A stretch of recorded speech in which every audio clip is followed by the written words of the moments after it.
And just like that, I'm back, ladies and gentlemen, to recap this weekend's series between the Padres and the Cardinals, a must-win series where your beloved San Diego Padres, they don't disappoint. They always find a way. As long as what you're, hoping for is disappointment, then they follow through. They never disappoint on disappointment. We're recapping this series, talking about the Padres going forward, Xander Bogaerts' hot streak, and much more. We're back. Let's get to it. You are Locked On Padres, your daily San Diego Padres podcast. Part of the Locked On Podcast Network, your team every day.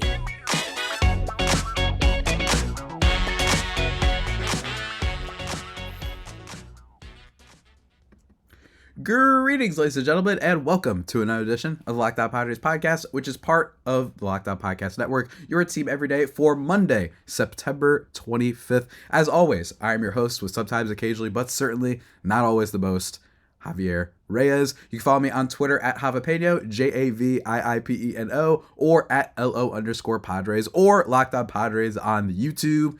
Thank you for making us your first listen every day. Although it wasn't every day last week, I want to apologize to everybody. I was super duper sick on top of some personal problems that arose in my familial matters that I had to attend to. I also was super sick and I literally couldn't speak. So I'd like to apologize for that I didn't get you guys. I think I only did one episode last week. I actually tried to get on the microphone a couple times, but I just couldn't do it. It was really, really rough, and I couldn't speak. So if you hear me a little bit nasally, I'm coming out of it. I'm more than well enough to be able to get back to stuff, but that's why. And obviously, if you hear me cough a little bit, my apologies. But yeah, I just couldn't really speak at all last week.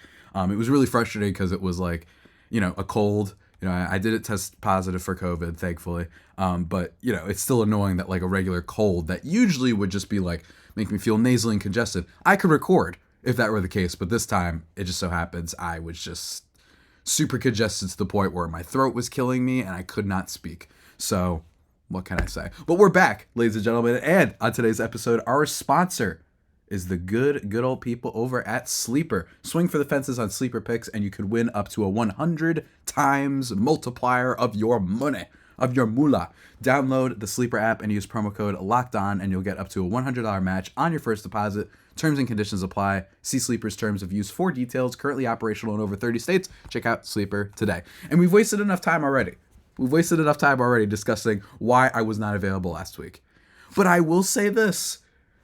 Does your boy, maybe next year, do I have to get myself sick for the start of the season or something? Because as soon as I got sick, the Padres went on an 8-game winning streak to the point where everybody started being like, uh-oh, doing the sideways, like, uh-oh, are they back in it? That's where we were at heading into this weekend series with the Cardinals. And while the Padres did win 2 out of 3, they still found a way. And that's what the title of today's episode is going to be. They still found a way to disappoint and make you miserable. They refuse, because it wasn't like they got blown out. You know what I mean? It wasn't like they just had a bad start from someone. They once again just absolutely refused to come up clutch in any discernible way. It's just absolutely incredible how they keep doing this. But it's funny because for a little bit, the Padres sounded like they had a chance. They had a 0.1% chance to make the playoffs before the streak started, and then they increased to 1.2%. So anyone out there who thought that they were going to make it, I personally think hadn't been watching this team all year, and I think that you got a lot of mainstream outlets or general outlets covering baseball talking about, the Padres, they're only 4 games out. I think the general consensus amongst Padres fans was they're done. But then national media and whatnot got a little bit excited, especially after last week. And we're going to talk about this a little bit more tomorrow. The AJ Preller Athletic article dropped. I know it's not just about AJ Preller, but he's a big part of it, obviously. We're going to talk about that tomorrow. So we got 2 articles.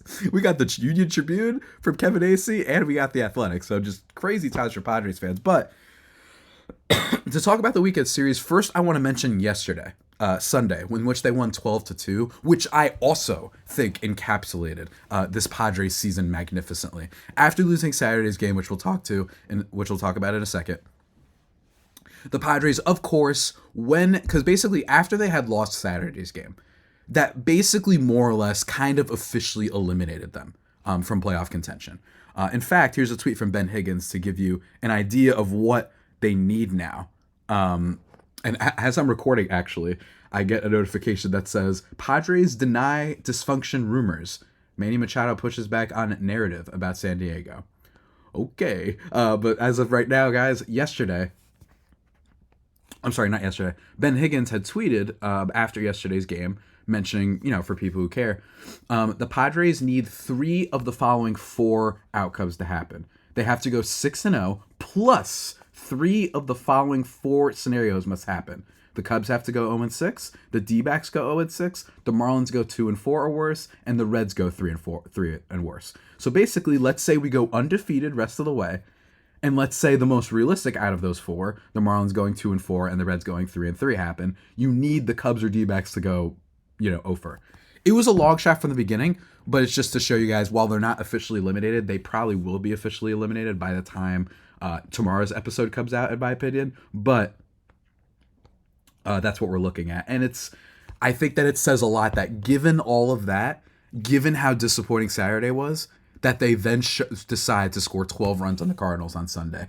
A lot of runs, obviously. You get a start from our boy, Michael Wacha. He goes 7. That's the only positive takeaway from players that I care about. 7 innings, 2 earned runs on 6 hits, 1 walk and 6 Ks. He's got 3.39 ERA. That was just nice to see because he went 7, I think was nice, and he hadn't gone 7 innings in a while, and in fact, he hasn't just been that steady in a while, so that was really cool. I know it's the Cardinals, but even still, Wacha, heading into September 2nd, had a 2.85 ERA. Now he's at 3.39, so he's had a little bit of a stumble. In my opinion, this is just Wacha's regressing to, properly regressing, where it was I don't think he's a sub-3 ERA guy, but I don't think he's necessarily going to be a high 4s ERA guy or a mid 4s. Instead, he's just a middle 3s guy, and that's still excellent. Don't get me wrong. I'm really excited about the possibility of bringing him back. But Wacha, that was really cool from him. Otherwise, in terms of the box score stuff in this game, Bogarts, DH in today's game. He goes 2 for 5. Kim goes 2 for 5. Soto goes 3 for 5 with 4 RBIs, a double, and a home run. Tatis, he goes 2 for 4. Doesn't get a home run or a steal, unfortunately, which is something that I've been watching. In terms of the 30-30 watch, Tatis is currently at 25 home runs and 29 stolen bases. So he's probably going to get just 30 bases, which is cool. I was hoping for him to reach that 30-30, maybe hit a couple home runs this weekend, but he didn't. It's okay. It's just a fun little fantasy baseball type of thing that I was just hoping to be able to tweet out, despite all that you've heard about how evil a person Tatis is and how he's cooked and he's a cheater and all that. He still managed to go 30-30 despite the surgery and the suspension. So I was just excited to tweet that, but probably not going to happen. Not that I'm upset with Tatis. You also get 2 for 5 from our guy Eggy Rosario. Matthew Batten 2 for 4. Garrett Cooper has a nice hit in this game as well as a walk. So yeah, a whole lot of runs. Don't really have to go over all of them, if we're being quite honest. It kind of speaks for itself. But what I really think, Saturday and Sunday were such a great encapsulation of the Padres season. And there's been a lot of moments that encapsulate the Padres season. I use encapsulate and microcosm a lot, but I really think it fits here for you to be, I mentioned to Ben Higgins, his what scenarios have to happen for them to make it. When you're basically eliminated, then the next day you decide to go absolutely nuclear with your offense. Most frustrating team I have ever watched in my lifetime, and I'm being dead serious. And I do not think that's hyperbole. Just in terms of a team that I followed, this is number one. The only other one that might be up there is 2010 Chargers when they were still in San Diego. There's a great video for all my football fans that I recommend, even if you hate them. If you hate them, this will be good for you. It's on Secret Base. 2010 Chargers, they managed to be the number 1 offense and number 1 defense and miss the playoffs. So go look that up if you're just curious. Aside from that team, this has easily been the most frustrating team that I've ever watched in my life across any sport. I can't think of one that's more worse. There's frustrating players, but as a team, this one takes the cake. Absolutely takes the cake. But we're not done yet, ladies and gentlemen. Of course we're not done yet. We got to talk a little bit more and talk about Saturday's game and what it gave to us, what kind of emotions it elicited in me being sick. I was getting a little bit better by then, but even still, we got to talk about that, guys. But first, I want to give a shout out to a sponsor. let me tell you guys. You know, you ever like have a situation when you're having pancakes, maybe some French toast, and you're like, oh my God, I don't have any syrup. This is a disaster. Maybe you're like me. There's the cough. Maybe you're like me and you're saying, oh man, I'm a mayonnaise head. I want to be drowned in mayonnaise. Maybe you just, oh my God, I have my chicken sandwich, but no mayonnaise. Well, ladies and gentlemen, with DoorDash grocery delivery, you can get what you want right when you need it. Love the convenience of what you want delivered to your door? Well, guess what? You can do that with DoorDash grocery delivery, I should say. It's really, really cool. You've trusted DoorDash to deliver your restaurant favorites, and now you can get grocery delivery that actually delivers too, with thousands of groceries to choose from, like the aforementioned mayonnaise or maybe some syrup. They got you covered. And from every store, not every store, but with thousands of grocery stores to choose from, you can find the best in your neighborhood and boost your local economy with each and every order. You'll get exactly what you ordered, or they'll make it right for you. Don't worry. So sit back and enjoy quality groceries just like you picked them yourself. And if you want even more value, check this out. You can save on all your grocery and restaurant favorites with a $0 delivery fee on all eligible orders with a DoorDash membership. Really cool stuff. Really cool stuff. DoorDash delivers groceries exactly how you want it. And on top of that, if that wasn't enough, guess what? I've got a nice little deal for you. Oh yeah, your boy Uncle Jav, he's come through for you. Get 50% off your first DoorDash order up to a $20 value when you use code LOCKEDONMLB at checkout. Limited time offer, terms do apply, but that's 50% up to $20 as a minimum subtotal and $0 delivery fees on your first order when you download the DoorDash app in the App Store and enter code LOCKEDONMLB. That's right, just a nice little treat for y'all. So remember, don't forget, code LOCKEDONMLB for 50% off your first order with DoorDash.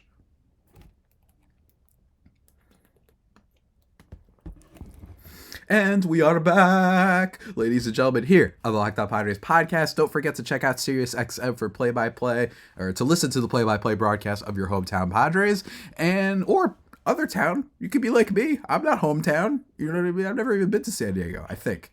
I might have been there once when I was a wee lad, when I was like 2. I think my parents took me there. Maybe. I can't confirm that, but go check that out, guys. Now we get into the fun part where we get to rant.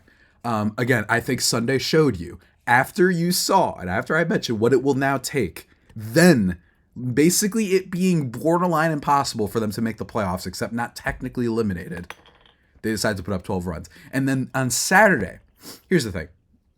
It would have been a lot for the Padres to win and make the playoffs in the first place. I get that. But the way they lose on Saturday, combined with what happens on Sunday, is just too good. It's too good. It's too good. The Padres lose this game 5-2 in extra innings behind a whole lot of good. A whole lot of good when it comes to the Padres. Specifically, I want to give a shout out to Matt Waldron, who I kept calling... Oh, I'm sorry.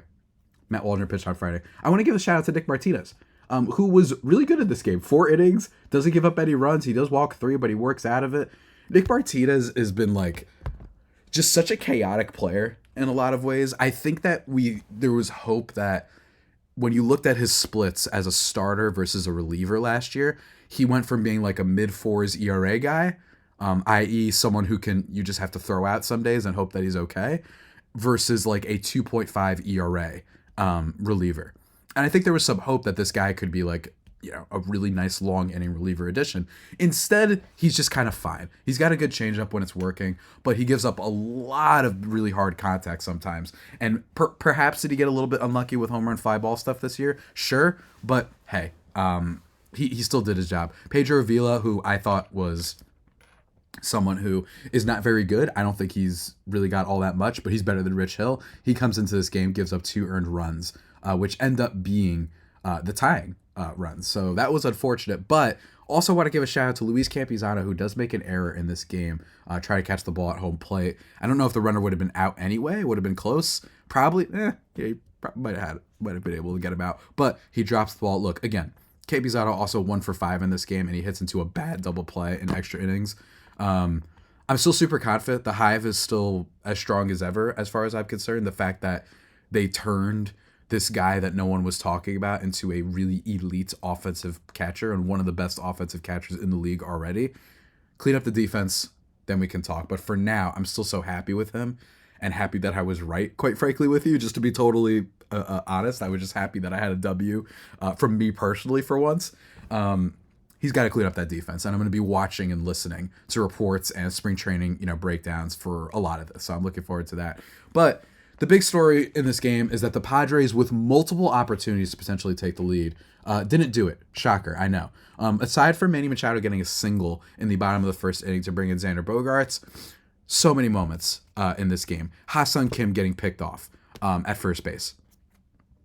What the heck? Juan Soto in, I believe, I'm going to say it was the 7th inning. I'm just going to make sure that I got that right. Juan Soto, bottom of the 7th inning. You've got Tatis and Bogaerts in second. Soto grounds into a double play. Season on the line. I know that Soto has been, along with Tatis and Kim, some of the only players that haven't regressed into tomatoes when it comes to clutch situations. I understand that. But even still, Soto has had some moments this year where it almost doesn't feel like the high leverage has been there with him, if that makes sense. And I know that like the stats say otherwise, but Soto has been good this year, don't get me wrong, and he's been so good at just getting on base in the first place, that's kind of hard to fault him. But he has had some moments this year where it was like, I swear when everyone was really, really watching, though, he would hit into a double play, hit a weak ground ball or whatever. And again, I don't think that it really shows you based on stats that that's been the case. So I'm disagreeing with the stats. It just feels like not all that great this year in high leverage situations. Juan Soto has been. In fact, if I go to advanced, I'm going to check really quickly right now. In high leverage situation, he had 128 WRC plus. So not as good in low leverage and medium, but that's still pretty good. So again, I don't know what to say. It just feels like he hasn't been very good sometimes. But have no fear, ladies and gentlemen. He wasn't the only one that disappointed, because we got multiple just crushing plays in this game as well. I mentioned Ha-Seong Kim getting caught in the bottom of the 8th. And then Xander Bogaerts. Look, I know they ended up tying the game, and I tweeted about this.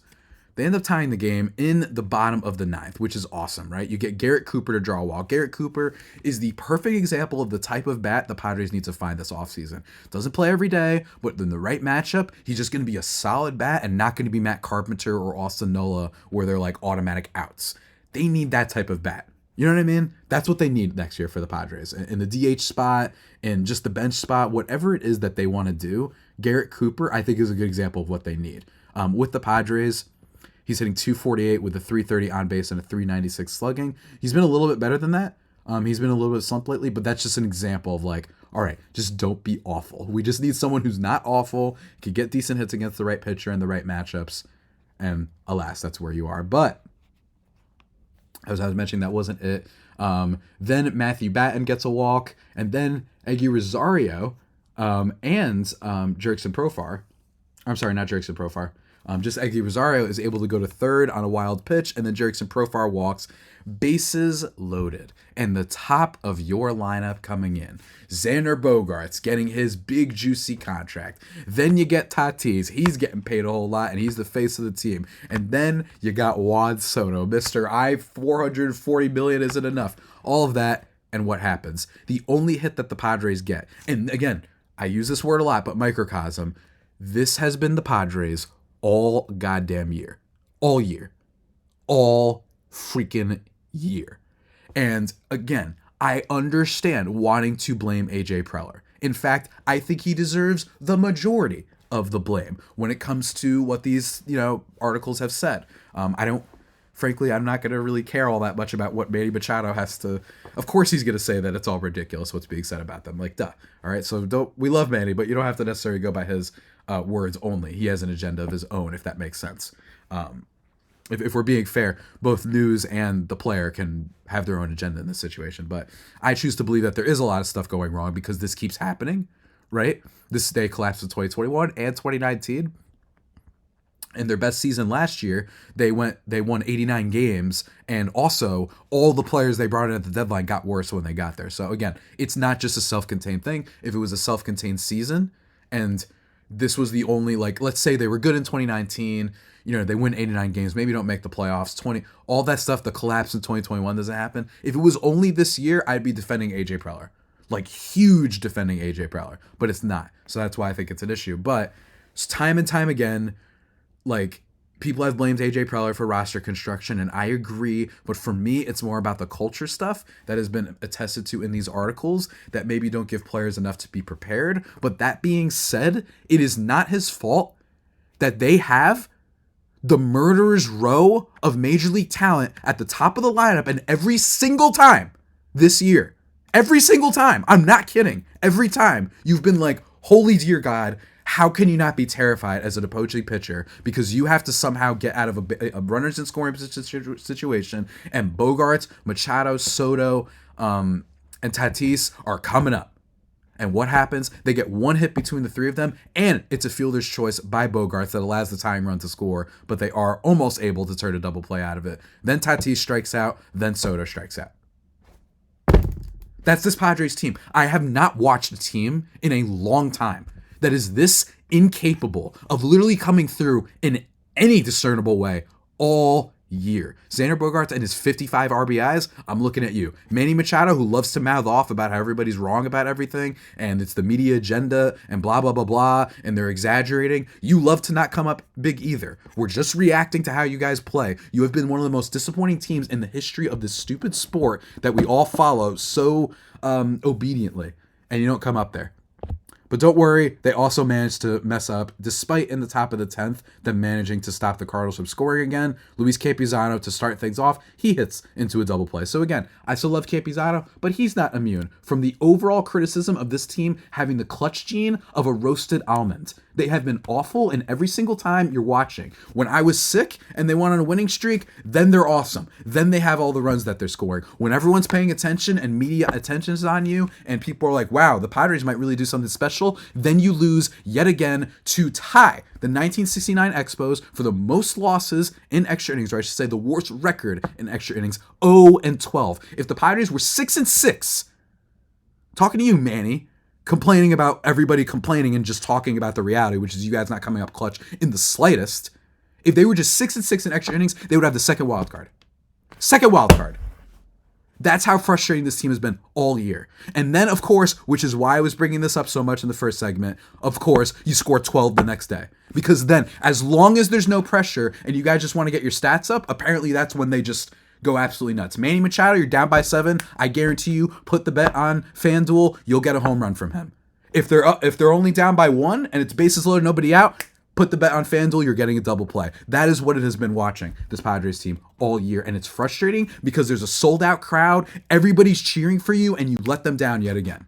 So again, Preller deserves the majority of the blame, in my opinion. But excusing the players, especially the top of the lineup, and I'm not saying that money dictates that we should be more mad at them, but it just shows you a lot that these guys they're the top of the lineup and they just didn't come through. This team was designed to have superstars at the top that get paid a whole lot of money to be able to make up for some of the bottom, the kicks of the lineup not being able to be superstars and whatnot. But none of you came through. Bogaerts, heinous with runners in scoring position all year. Manny Machado, heinous. Like every other player, it's just been an absolute nightmare. And even Soto, to a small extent, has had his moments where you're like, what's going on here? Like, why can't you drive anyone in as soon as people are paying attention? It's just really ridiculous stuff, and it's so frustrating. And if you're listening to this podcast feeling frustrated, I am with you, because I've had to cover this team and watch every game all year. Sometimes I've watched some game recaps the very next day and looked up some game stories from the Tribune and The Athletic every now and then at MLB.com. But for the most part, I have watched this team like 162 games for 4 years, and this really drove me over the edge. It's unbelievable, the lack of clutch that this team has. It's just unbelievable. It's unfreaking believable, this team. It's disgraceful, quite frankly. Disgraceful. And they should be ashamed. And I hope that in the offseason they figure out how to show up for once. Because this team, man, oh my gosh. I'm not kidding. The most frustrating single season for a team that I have ever watched across all the 3 sports, NBA, Major League Baseball, and the NFL, that I've watched, aside from those aforementioned 2010 Chargers. It's the only team that's even close. And the Padres, considering I follow them even more closely and cover them every day, even more frustrating. Just astronomically bad stuff. Astronomically bad stuff. But that's what they do. They love to disappoint. But before we conclude this podcast and talk about what's ahead and talk a little bit about Xander Bogaerts,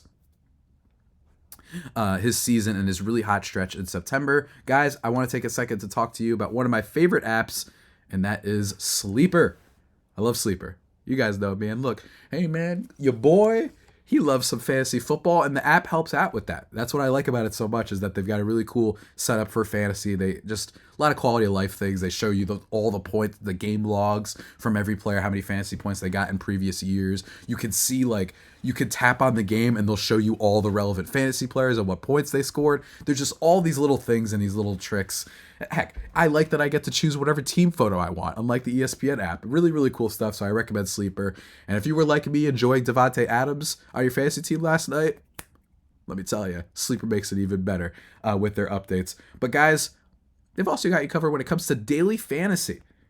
Ladies and gentlemen, the MLB playoffs are right around the corner, which means the clock is ticking on your chance to earn up to 100 times your cash on fantasy baseball. Daily fantasy baseball, to be specific. Baseball has never been more exciting than it is now, with all these studs that aren't on the Padres, apparently, when it comes to being, coming up big for you. So maybe you don't want to, hitch your wagon to those guys, but, you still got your Trouts. No, you don't. He's hurt. I forgot that he's out for the rest of the year. Same thing with Ohtani. But you've got Acuna. Maybe he's going to hit 72 home runs somehow in 6 games left. Whatever. You can bet on those guys and hope for the best. Pick more or less on stats for these stars, like home runs, hits, strikeouts, and more for up to a 100 times payout on Sleeper. Get your picks right and you could win big. Use promo code LOCKEDON and you'll get up to a $100 match on your first deposit. Terms and conditions do apply. See Sleeper's terms of use for details. Ladies and gentlemen, you know what it is over at Sleeper. Go check it out. And as we wind down, ladies and gentlemen, this here episode of the Locked On Padres podcast, remember, don't forget to check out Sirius XM for the play-by-play broadcast of your hometown Padres. Man, that was a fun rant. I really enjoyed it. I hope you enjoyed it too. I'm back, baby. You know what I mean? Look, I was sick all week. Last game on Friday, the one that I talked about with Matt Waldron, he goes 3 innings in this one. Or I'm sorry, 5 innings, only gives up 3 hits, only 1 earned run, 2 walks, and 9 Ks. Probably his overall best start. It says a lot that Matt Waldron was able to come up big for the team. 9 Ks in this one. Again, we have to see what the Padres are going to do with their pitching depth. I've somewhat hinted at it before, but I am not a fan of the idea of re-signing Blake Snell. I personally take the belief that Joe Musgrove, you hope Darvish bounces back. You got Michael Wacha and Seth Lugo. I would just take some shots and try and get some pitching depth. That's just me. I'd like to have, some decent pitchers, retool the bullpen a bit. I'd rather do that versus spend a whole lot of money on Blake Snell off of what likely will be a Cy Young campaign. I just think that that's going to cost too much, and it worries me. I'd like to take some flyers on a Luis Severino type. I know that sounds crazy, but he's probably not going to cost all that much, and when he's right, he's a really good pitcher. So I wouldn't mind that, but all in all, that is not the direction I want to go, but I'm saying that all because you don't want to make it that you rely, no offense, on your Matt Waldron types. I want to make sure that there's a little bit more depth. That way, if any injuries happen, if any sort of just players start falling off, that you have a little bit more backup plan, I think, than this year. Granted, I think that the depth for the team this year was actually pretty okay, but the stars didn't come through, et cetera, like I ranted the last segment, but just an example. But anyway, they score 4 runs in this game because Manny Machado has himself a night. 4 for 4 with 2 home runs, including what ends up being the game-winning home run for Manny Machado. So excellent stuff from him. 3 for 4 from Juan Soto with a double. Tatis and Bogarts unable to do too much of this game, but it didn't matter. This was the Manny Machado game. I had joked on Twitter that maybe he was seeing Kevin Acey's face on the baseball as it was heading to him on Friday, right? Because of that article that came out. So shouts to Manny. That was easily, I'm not gonna say easily, but that was probably his one clutch moment that I've seen all year that I can remember. Obviously, he's had moments where he's probably driven in a run that gave them a little bit of a lead, maybe in the beginning of a game. But when all eyes and we were all really, you felt it, something that can't always be tracked by stats. This is the only time I've seen Manny come through. Feel free to leave in the comments if I was wrong. That's just what it feels like. And then Robert Suarez comes in, and he's able to be really effective as well, by the way, which is nice because he's someone that concerns me. But he goes 1 2/3, striking out only one hit. Really cool stuff. I didn't understand the bringing in of Luis Garcia exactly, but nonetheless, damage was kept to a minimum. He only gave up 1 run. They had to bring in Robert Suarez fast. But thank you so much for Padres for, at the time, that was a clutch win. At the time. Unfortunately, Saturday happened. Now I just want to conclude today's episode talking about Xander Bogaerts really quickly. Again, he's been atrocious in a lot of ways this year. Specifically, I think, in terms of bringing in runs. I mentioned before, Xander has somehow only 55 RBIs, which is by far the lowest of his career, especially in like when he's been playing a whole lot. He's had years where he hit 62 RBIs. That was 2017. That was probably his worst in terms of that, and it was also one of his like poorest seasons. Despite being a really consistent bat, that was the one season where he wasn't great. But other than that, you know, he had a 103 RBI season, 117. Granted, RBIs aren't a great way to measure how good a player has been all the time because it could be a product of the team that's around them.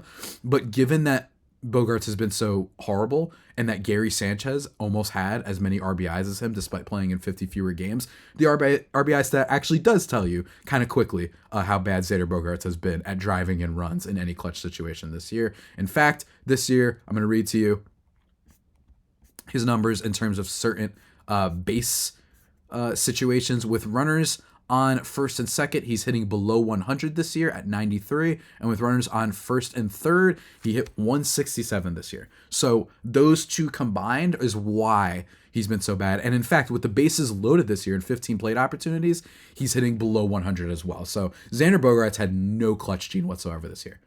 But I am really confident that he can turn it around next year. Will he turn it?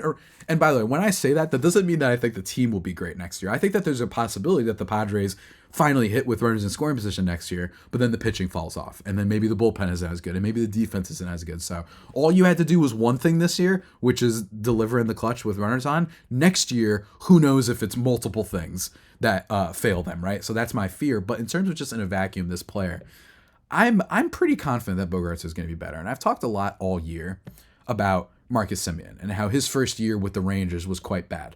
And he's very similar because Marcus Semien, his first year with the Rangers, was just dreadful to start. I mean, genuinely really, really bad, guys. Like, this guy could not hit to save his life. Let me tell you, ladies and gentlemen, he was really rough. And the only thing that he was good for was fantasy baseball because he had some home runs and some stolen bases. But I remember, like, he was massively disappointing, and it was after such a giant contract, right? It wasn't as big as the one that they gave to Corey Seager, and I know that Marcus Semien's more of a second baseman. I get that. But even still, I think that he's an apt comparison in this case, I think. But all in all, it's just how do I phrase this? Sorry, the coughs keep coming, so it's distracting me. Marcus Semien, his first year with the Rangers, had a 4 FWAR, which is still pretty solid, but a lot of it came from what I remember at the end of the season for Marcus Semien, I should say. In fact, I'm getting his numbers right now. His first season with the Rangers, he had a WRC plus of 95 in the first half, which is atrocious, and then a 116 going forward. And if you go by month, it's actually hilarious. He had a 24 WRC plus in March and April, then in May 76, and then in June it was 137, 135. August he slipped up, and then September, October was a 130. But I'm basically just comparing it because Xander Bogaerts has been very, very good in September. He's been on fire, actually. As of right now, he has a 121 WRC plus on the season, which is still the lowest he's had since 2017, that 2017 team I alluded to. But he's, most of his production has come, it feels like, a lot later is when he decided to show up. Granted, the Padres have had some high leverage situations of late, especially given that they were a little bit alive after this win streak. But this year, in terms of WRC plus marks, this year, I mean, the first half, a 107 WRC plus for Xander Bogaerts. Second half, 139. And specifically, in July, he had a 116. In August, an 80. And this month, a 231 WRC plus, September, October. So he's been very, very good as of late. He's been hitting the crap out of the ball, getting a lot of extra base hits. He's hitting 427 with a 472 on base, 744 slugging, OPS over 1,000. The problem is that he had some dreadful months mixed in there. So if he can just be a little bit more consistent next year and just be that consistent, almost meat and potatoes hitter who could still get you maybe up to 20 home runs, but most likely is going to be around the 15 range, that's okay because of his ability to get on base, his ability to not swing at terrible pitches. That's still stayed intact this year. And just to be like like I said, a meat and potatoes guy and a lineup full of a bunch of players that hit super tank home runs, it's kind of nice to have a guy that's just going to get you those doubles and those singles and draw walks, prolong at bats, all that stuff. That made Xander Bogaerts such a highly coveted free agent to begin with.